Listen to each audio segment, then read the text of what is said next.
Hello, esteemed participants of the Australian Conference of Economists. The current discourse explores the complex realm of taxes, a fundamental instrument within the repertoire of every governing body. The impact of taxes extends beyond their monetary implications, as they play a significant role in shaping economic behaviors of both producers and consumers. Taxes include extensive ramifications that extend across both microeconomic and macroeconomic domains, regardless of whether they are imposed for the purposes of generating income, regulating economic activities, or redistributing wealth.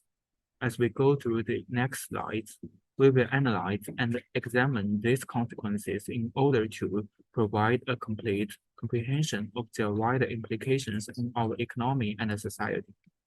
Let us begin. The implementation of a consumption tax, as delineated, has the potential to alter the supply curve and have adverse effects on both producers and consumers. The government's acquisition of money from these taxes is apparent. Nonetheless, there exists an additional dimension that warrants consideration: the distribution of the tax burden, also known as the incidence of the tax, is subject to variation based on the elasticity of demand and supply. For example, in cases when demand exhibits a high degree of inelasticity, consumers may assume a greater proportion of the tax burden due to their reduced sensitivity to fluctuations in prices. A consumption tax increases manufacturers' costs, which causes them to produce less at each price. This causes a rise in our supply curve. The new consumer and producer surpluses have decreased, as shown in the diagram, demonstrating that the tax have negatively impacted both sides' consumptives, while the government does generate income. Not all of the lost surplus from consumers and producers does so. Our dead loss is the portion that neither goes to the government nor stays with consumers or manufacturers.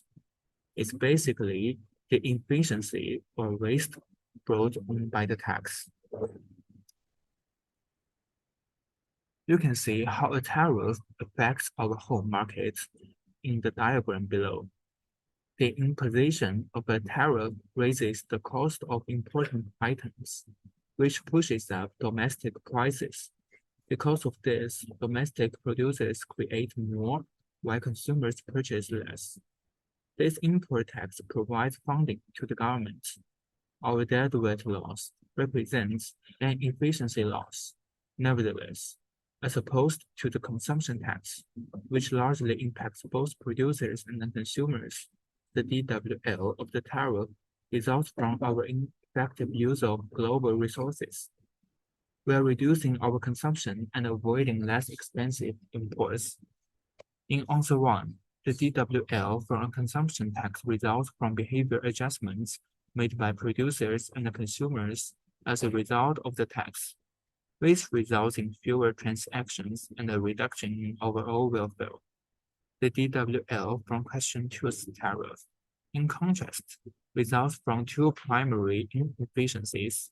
We consume less as a result of higher costs, and we cut down on our imports even if it would be more economical to import certain commodities than to make them locally. Despite the fact that both the consumption tax and the tariff have inefficiencies, their underlying causes and effects are different.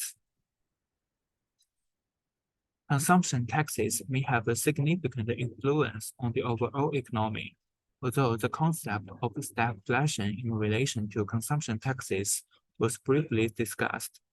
It is important to underscore the ramifications of this phenomenon on monetary policy. Central banks, such as the Reserve Bank of Australia, may encounter predicaments while formulating their responses.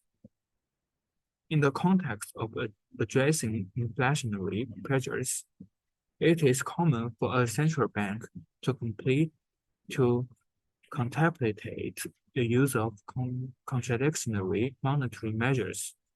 Nevertheless, in the event of a concurrent decrease in production, it is plausible that this might further intensify economic slump. First, if prices rise for products and services, customers may decide to spend less, which would lower overall demand. On the supply side, businesses could produce less if the tax has an impact on the cost of production.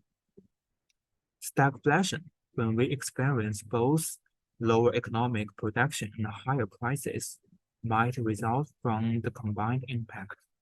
It presents a difficult situation for decision makers. Although the implementation of a health improving tax may at first result in lower production and consumption of certain items, potentially having a negative short-term economic effect, the long-term outlook is more promising. Increased productivity at work and lower healthcare costs may result from a healthier population. This may increase our potential production and overall economic growth over time. Although there is a short-term hit, there might be significant long-term gains for the economy and the public health. When examining health-enhancing levies, such as the fat tax, it is important to consider the social implications as well. In addition to their direct economic consequences, such tax have the potential to facilitate the gradual transformation of social norms. Through the implementation of taxes that discourage unhealthy consumption, there is potential for a gradual re-evaluation of societal norms around consumption patterns. Over time, this phenomenon may result in social advantages, such as less burden on public health systems and perhaps decreased insurance costs for individuals. We may more effectively organize our empirical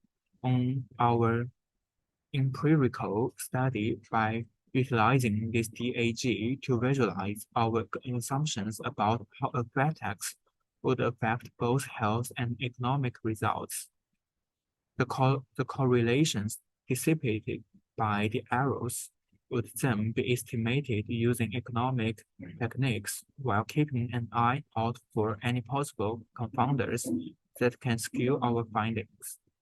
The DAG offers a framework for understanding our findings in terms of probable causal effects and help us make sure we are taking into account all relevant paths.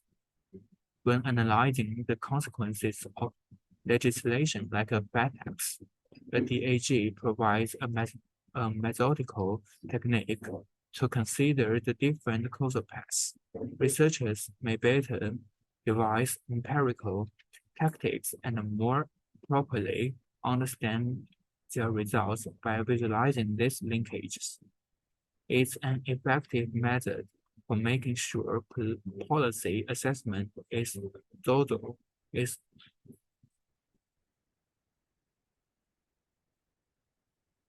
thorough and insightful.